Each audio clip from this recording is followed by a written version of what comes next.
จะเบาเริ่มขึ้นเฮือนก่อนเลยตอนนี้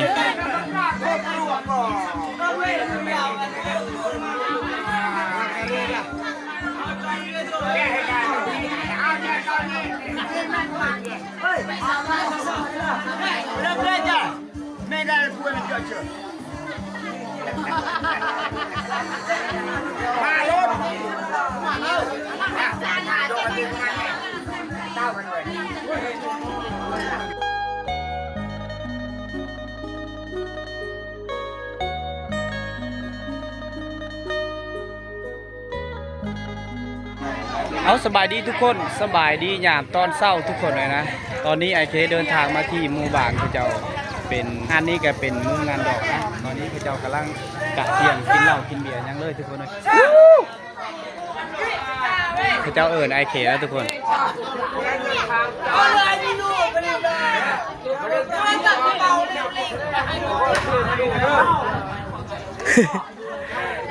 ทางนี้คือเจ้ากำลังกะเกียมงานจักตอกจักนั่งนะทุกคนทางนี้กำลังซุ่มแซวกันกินเหล้าทุกคน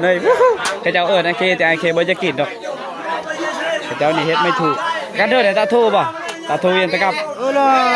กูบ่าวได้ทุกคนเรายังโสดเรายังโสดได้ทุกคนตอนนี้เขาเจ้าได้กินข้าวกินน้ำเป็นที่เรียบร้อยแล้วนะทุกคนทางนี้กินข้าวแล้วเขาเจ้าก็มาพักผ่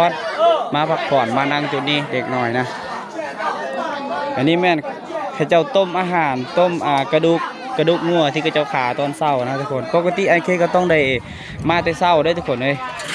แต่ว่ากับบ่ได้มาในยามเช้าก็เพราะว่าบ้านไอเคอยู่ไกลกันก็เลยบ่ได้มาทุกคนโอ้มาเรียแซ่น้ำกับ4-5กระพุ้ยเขาเจ้าได้ตักกะเกียมไว้นะ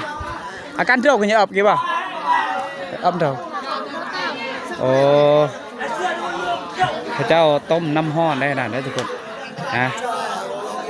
พระเจ้าต้มน้ำห้อนได้ทุกคนเลยมื้อนี้เป็นมื้อพระเจ้าได้ทรงนางละแต่ว่ามันยังบ่ทันหอดสมองพระเจ้าทรงนางแล้วพระเจ้าจะผูกแขนนะทุกคนเลยพระเจ้าจะผูกแขน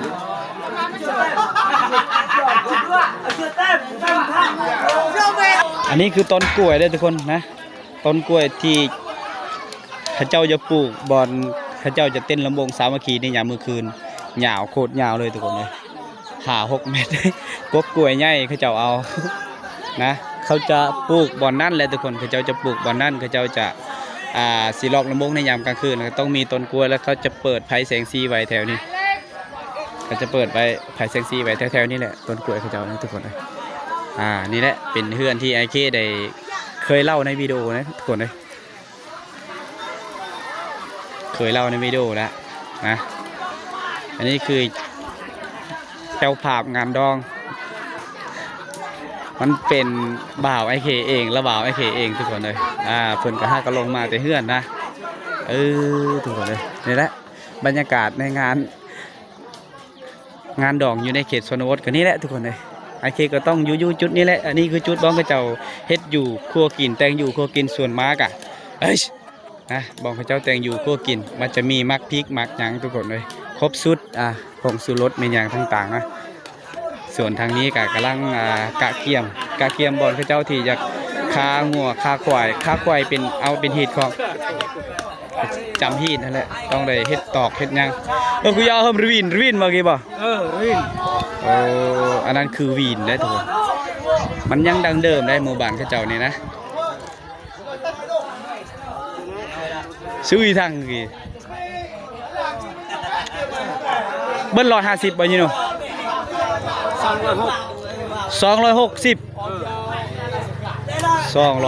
วีนได้ทุกคนเลยหมู่บ้านกระเจ้าเป็นหมู่บ้านที่กว้างที่สุดเลยกำลังคึกคืนกับงานกินเหล้ากินเบียร์เลย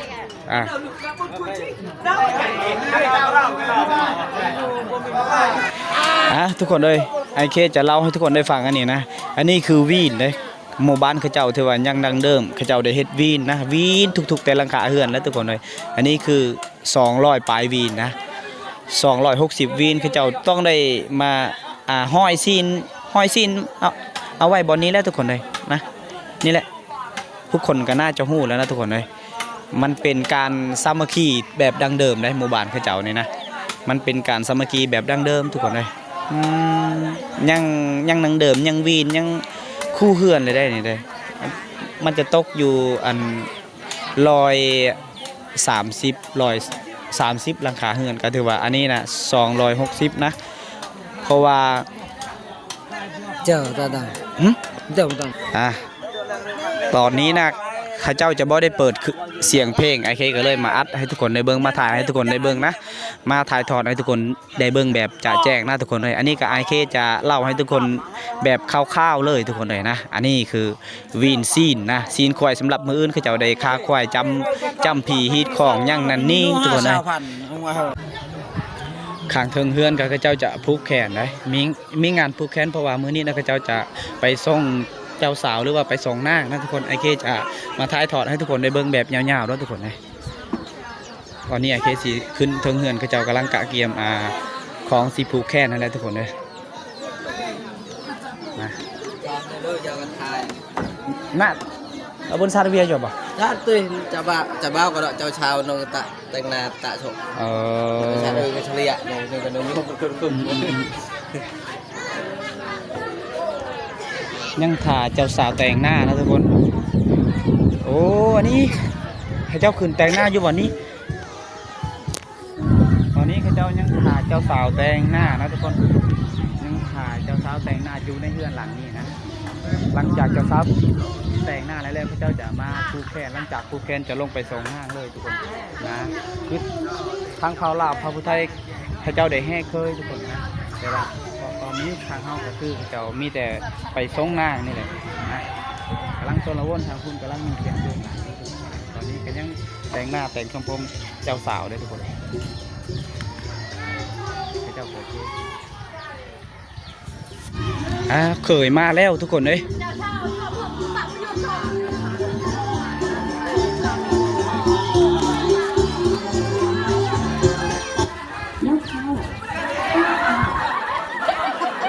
โอ้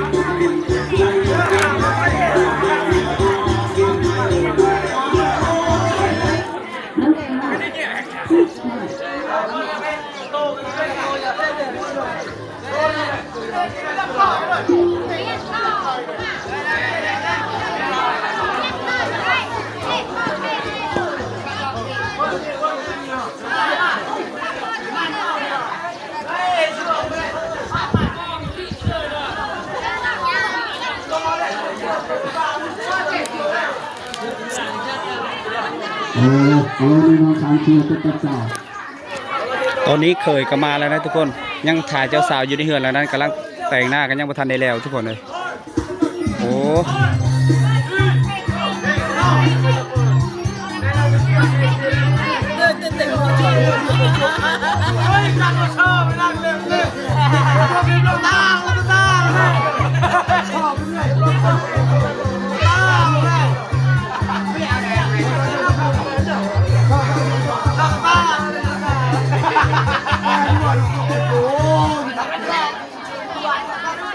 เจ้าบ่าวขึ้นเฮือนก่อนนะทุกคนเจ้าบ่าวเริ่มขึ้นเฮือนก่อนเลยตอนนี้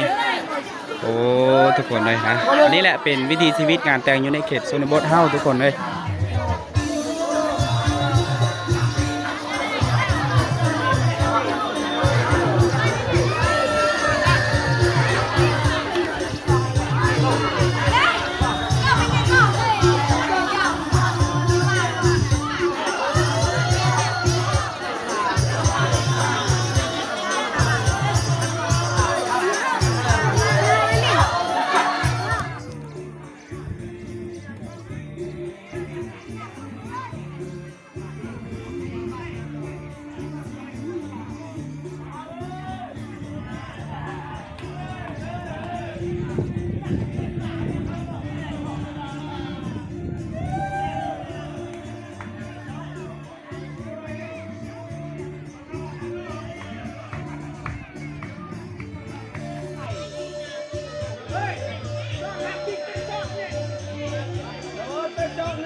ยันตัวนี้แจง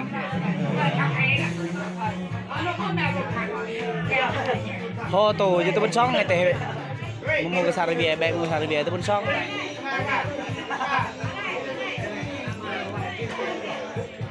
ทุกคนเลยตอนนี้ข้าเจ้ากำลังเริ่มขั้นตอนผูกแขนได้ทุกคนเลยข้าเจ้ากำลังทำพิธีการผูกแขนนะเขาจะเอิ้นขวัญเอิ้นยังนี่แหละโอ้นี่แหละวิธีจัดงานผูกแขนอยู่ในเขตชนบทนะทุกคนเลยทุกคนก็น่าจะหู้ถ้าใครเคยเบิ้งก็น่าจะหู้นะโอ้งานผูกแขนเจ้าบ่าวเจ้าสาวเลยทุกคนทางนี้คือเจ้าบ่าวเจ้าสาวนะอีก10 นาทีข้าเจ้าจะผูกแขนทุกคนเลยข้าเจ้ากำลังทำพิธีนะเดี๋ยวกำลังทำพิธีการผูกแขนโอ้คนเต็มเฮือนอยู่ทุกคนเลยโอ้เขาต้องจุดเทียนเลยเขาต้องจุดเทียนป้าใบบนนั้นทุกคนเลยนี่เขาจุดเทียนนะแต่ว่าขอโทษทุกคนที่วิดีโอไอเคอาจจะบ่ซัดปันใดทุกคนเลยแต่ว่าต้องขอโทษขออภัยนะทุกคนนะนี่แหละอีก10 นาทีนะอีก10 นาทีก็จะได้ผูกแขนยังถามแม่เพิ่นเอิญควันเอิญยังทุกคนเลยนี่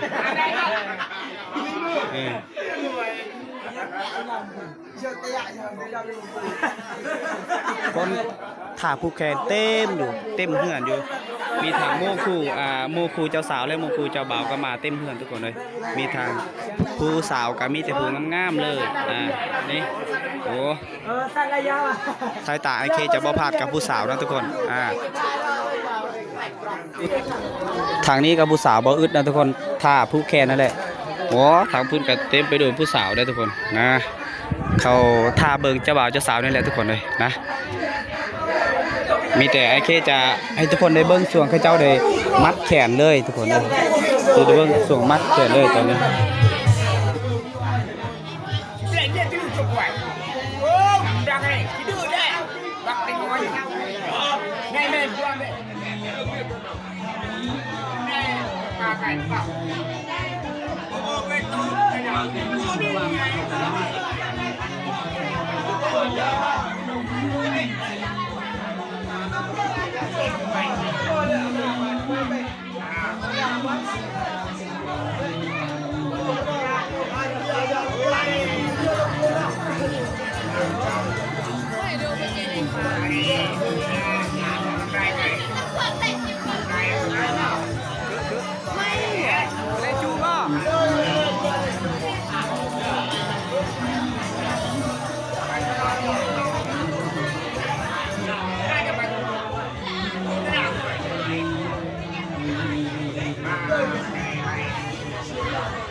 อ๋อทุกคนเลยตอนนี้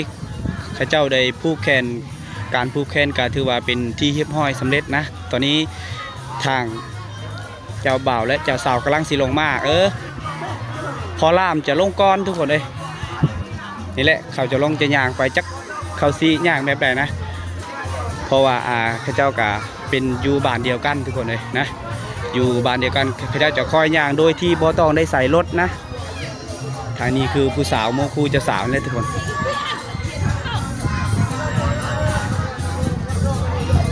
ตอนนี้ข้าเจ้ากำลังลงมาจากเฮือนเลยทุกคน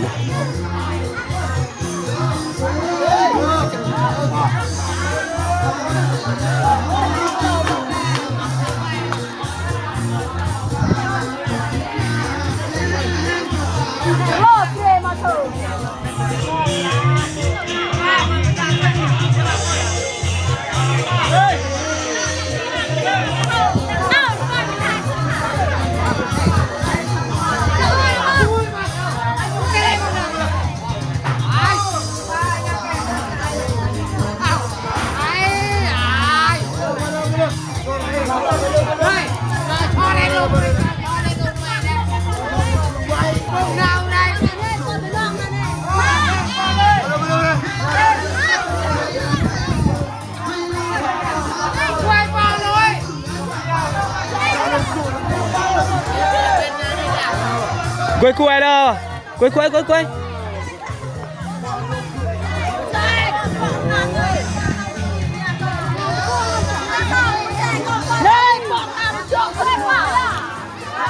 เจ้าก็ได้ลงมาจากเฮือนเจ้าสาวแล้วนะทุกคนกำลังที่เดินทางไปเฮือนเจ้าบ่าวนะกำลังที่ย่างไปเฮือนเจ้าบ่าวว่าสั่นทุกคนกระลาอยู่เลยทุกคนนะว่าไอ้ที่ลงเข้าไปถ่ายใกล้ๆแต่ว่ามีเสียงเพลงป้าคอใหญ่ทุกคนเลยบ่ได้อัดวิดีโอให้ทุกคนได้เบิ่งนะตอนนี้เขากำลังย่างเลยนี่ทุกคนเลยเขากำลังย่างไปเลย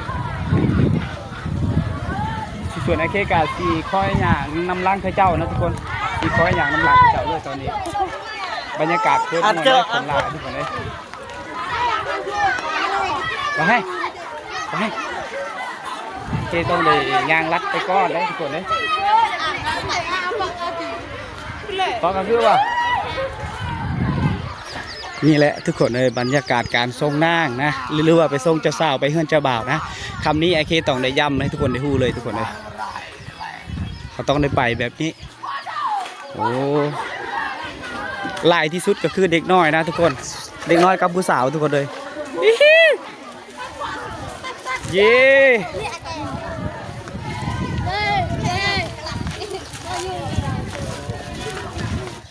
เอาทุกคนเลยตอนนี้ไอเคมารับถ่ายให้ทุกคนได้เบิ้งอยู่นี่นะทุกคนเลยพระเจ้ากำลังมาเลยตอนนี้ทางพุ่นก็จะมีเสียงเพลงนะทุกคนทางเพื่อนเจ้าสาวทางเพื่อนเจ้าบ่าวเป็นเจ้าสาวเราทุกคนตอนนี้พระเจ้ากำลังมาเลย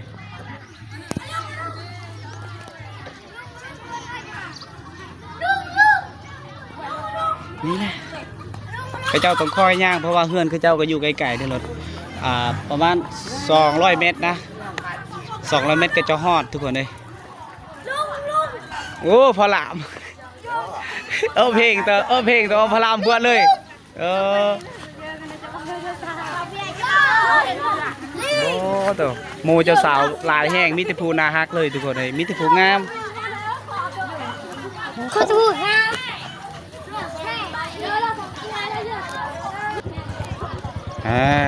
เขากำลังย่างเลยตอนนี้ทุกคนเลย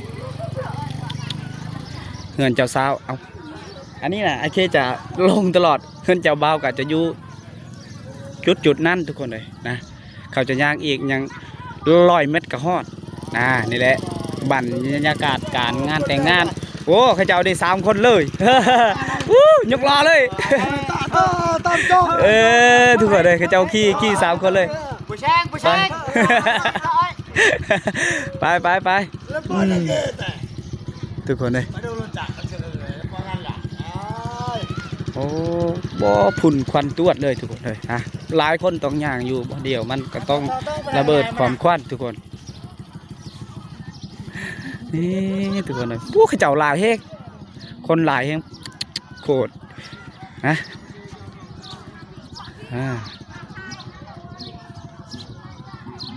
อันและทางพุ่นคือเสียงเพลงทางเฮือนเจ้าบ่าวไอเคจะขอย้ำเลยเฮือนก็เจ้าอยู่ใกล้ๆนั่นแหละทุกคนนะเฮือนก็เจ้าเจ้านี่ขี้ขานอย่างๆก็เลยขี่รถเอาทุกคนนะขี่รถใกล้ๆเดี๋ยวเขาเจ้าต้องขี่รถแบบว่าถ้าว่าฮอดคนเราต้องได้จอดก่อนนะการขี่รถคนหลายเขาต้องรู้สตินะทุกคนโอ้มาไอเคจะบ่ได้พาทุกคนไปเฮือนเจ้าบ่าวด้วยทุกคนนะตอนนี้ไอเคสีกลับคืนทางเฮือนเจ้าสาวทุกคนเลยเอาทุกคนเลยอันนี้คือบรรยากาศงานแต่งงานหรือว่างานแต่งดองอยู่ในเขตชนบทในสปป.ลาวทุกคนเลยเขาเจ้าจะเฮ็ดแบบนี้นะพิธีการเฮ็ดแบบนี้ทุกคนเลยนะนี่แหละไอเคจะได้ถ่ายทอดให้ทุกคนได้เบิ่งนะทุกคนได้ให้ทุกคนได้ฮู้เขาเจ้าจะไปงานส่งนางนะมาสั่นซะงานส่งนางหรือว่างานแห่นางบ่แม่นงานแห่เคยดอกถ้าว่าแห่เคยก็ต้องไปส่งเจ้าบ่าวถึงเฮือนเจ้าสาวนี่ส่งเจ้าสาวอยู่เฮือนเจ้าบ่าวทุกคนเลยเขาเอิ้นว่างานส่งนางหรือว่างานแห่นางเนี่ยต้องเปาะประสวยว่ะโอ้เจ้านี่จะบ่ได้ไปส่งนางก็เป็นเนี่ยเปาะประสวยดีเพื่อเจอเหยาะดีเนี่ยฮะ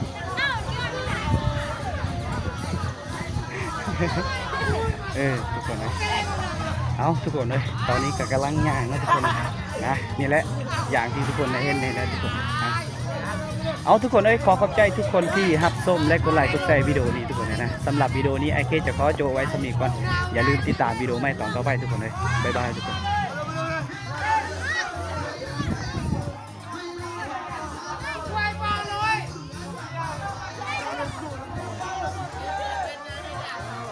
กล้วยๆเด้อกล้วย